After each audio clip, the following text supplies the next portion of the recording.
before you scroll, take a breath with me. Right now, something inside you brought you here. Welcome to Therapist Live. This is more than a channel. It's a space for clarity, healing, and real emotional growth. Here, we talk about mental health, self-awareness, relationships, and the patterns that shape your life. If you're ready to understand yourself on a deeper level, subscribe now and turn on notifications because this journey starts today. Take a deep breath and let's begin. The manual for your mind, mood, motivation, and the basics. Hello, everyone. I want to start today by asking you a question. Have you ever felt like everyone else received a manual for how to be a human being, but yours got lost in the mail? You know, a guide that explains why you feel sad for no reason, or why you can't just snap out of a bad mood, or why motivation seems to disappear exactly when you need it most. I recently read a book that feels exactly like that missing manual. It is called Why Has Nobody Told Me This Before? By Dr. Julie Smith. The title is not an exaggeration. As I turned the pages, I kept thinking to myself, why didn't I learn this in school? Why do we wait until we are completely overwhelmed or in a crisis before we learn how our own minds work? Dr. Julie Smith is a clinical psychologist, and her approach is incredibly practical. She says that we shouldn't wait for our mental health to break down before we start caring for it. We don't wait for a heart attack to start eating vegetables, right? We try to build health proactively. This book is a toolbox for doing exactly that for your mind. In this video, the first of 3, I am going to share the foundational lessons that changed how I view my own brain.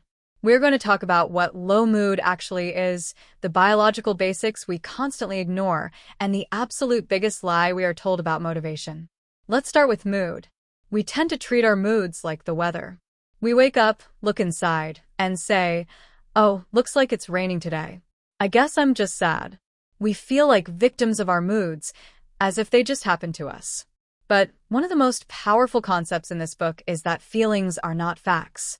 They are information, yes, but they are not fixed facts. The author uses a concept called the cross-sectional formulation. That sounds very technical, so let's call it what it looks like: the hot cross bun. Imagine a circle divided into 4 quarters. These 4 quarters represent 4 parts of your experience that are always happening at the same time. First, you have your thoughts. What is your mind saying to you? Second, you have your emotions. What are you feeling? Third, you have physical sensations. What is happening in your body? Are you tired? Is your heart racing?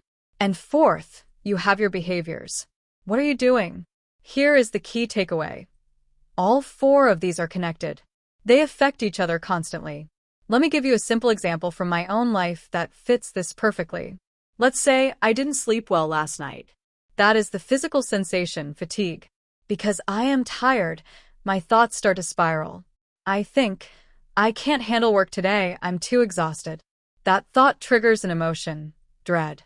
I feel low and anxious. Because I feel dread, I change my behavior.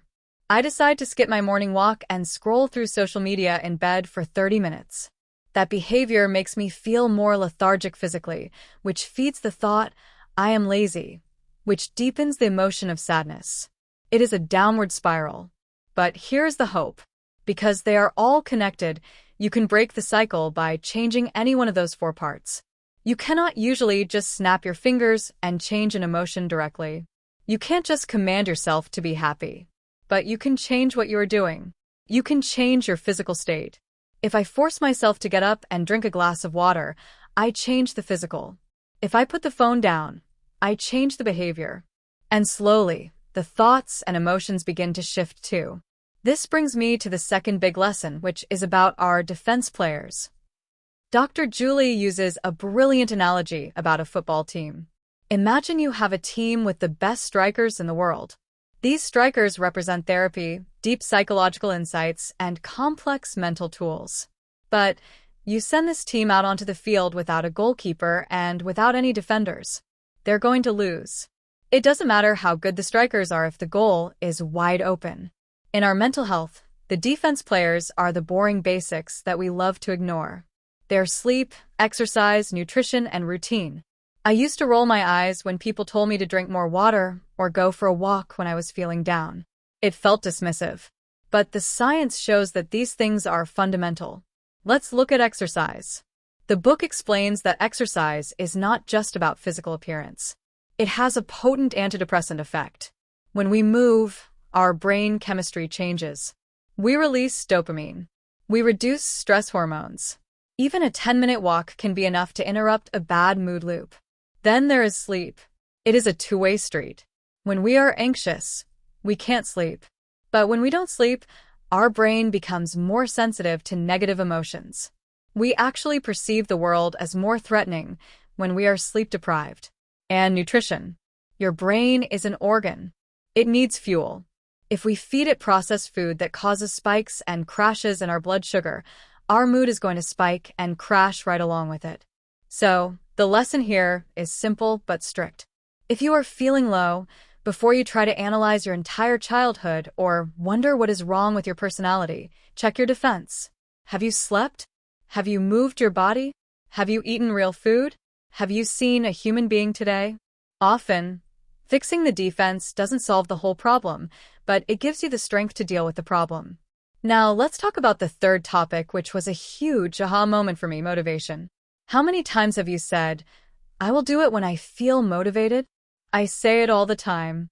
I wait for that lightning bolt of energy to hit me so I can clean the house or start that work project. The book tells us clearly, motivation is not a personality trait that you either have or do not have. Motivation is an emotion. And like all emotions, it comes and goes. Once. If you rely on the feeling of motivation to get things done, you will only work when you feel like it. And let's be honest, we rarely feel like doing the hard stuff. The biggest myth we believe is the order of events. We think it goes motivation first, then action. The reality is usually the opposite. Action first, then motivation. Once. Think about going to the gym. The hardest part is putting on your shoes and getting out the door. You don't feel motivated. You feel heavy. But once you are there, and you have been moving for 10 minutes, you start to feel good. You feel energized. You want to finish the workout. The action created the motivation. Dr. Julie suggests a tool called opposite action. This is for when your mood is telling you to do one thing, but you know that doing it will make you feel worse. Once. For example, when you are feeling sad or low, the urge is to withdraw. You want to curl up on the sofa, close the curtains, and ignore your texts. That is what your brain thinks will protect you. But we know that isolation usually feeds depression. So, the opposite action is to do the thing you least want to do. You gently force yourself to go outside. You answer the text. You take the shower. The trick is to make the action so small that you cannot say no. Don't think about the whole workout. Just think about putting on your socks. Don't think about writing the whole essay. Just write one sentence. Once. Usually, that tiny spark of action is enough to get the chemicals flowing, and the motivation follows. To summarize this first video, reading this book made me realize that I am not a passenger in my own mind. I am the driver. I learned that my low mood is a signal, comprised of my body, thoughts, and actions, and I can intervene in any of those areas. I learned that I cannot neglect the basics, sleep, food, movement, and expect my mind to function well. And I learned that I have to stop waiting for motivation to arrive. I have to invite it in through action. Once. In the next video, we're going to go deeper. We're going to talk about the really hard stuff, emotional pain, grief, and that overwhelming feeling of anxiety. I will share the tools the book offers for when you feel like you are drowning in feelings. Until then, take care of your defense players. I'll see you in the next one. This text is powerful because it turns mental health from something mysterious into something practical. Instead of treating moods and motivation like random forces that control us, it shows that we actually have levers we can pull every day, even small ones. One of the most useful ideas is the hot cross bun model: thoughts, emotions, body, and behavior. In daily life, this can help people stop blaming themselves for how they feel. If you're tired, scrolling on your phone and thinking negative thoughts, that doesn't mean you're broken. It means your system is in a loop.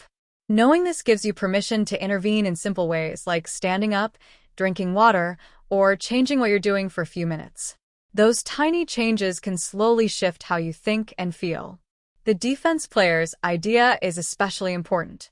Many people search for deep psychological explanations when they feel bad, but ignore sleep, food, movement, and social contact. This text reminds us that mental health is built on basic habits. Using this information, someone could focus on getting a bit more sleep, walking for 10 minutes, or eating more real food, and see real improvements without needing a huge life change. It makes mental health feel manageable instead of overwhelming. The section on motivation might be the most practical for everyday life. Waiting to feel motivated is something almost everyone does, but this text explains that motivation usually comes after action. That means people can stop waiting for the perfect mood and start with tiny steps, putting on socks, opening a document, replying to one message. This approach can help with school, work, fitness, and even relationships because it lowers the pressure to feel perfect before acting. Overall, this information can help people become kinder to themselves and more proactive. It shifts the mindset from "I'm stuck like this" to "I can nudge my system in a better direction." In daily life, that means focusing on small actions, basic habits, and realistic steps, because those small things, repeated, can change how the mind feels and works. If this content resonated with you, please leave a like. It helps the channel reach more people who may also need this message. Share this video with someone who could benefit from it. And if you're not subscribed yet, now is the perfect time to subscribe and turn on notifications. Every week, we share new content to support your emotional journey. Thank you for being here. Take care of your mind. Take care of yourself. I'll see you in the next video.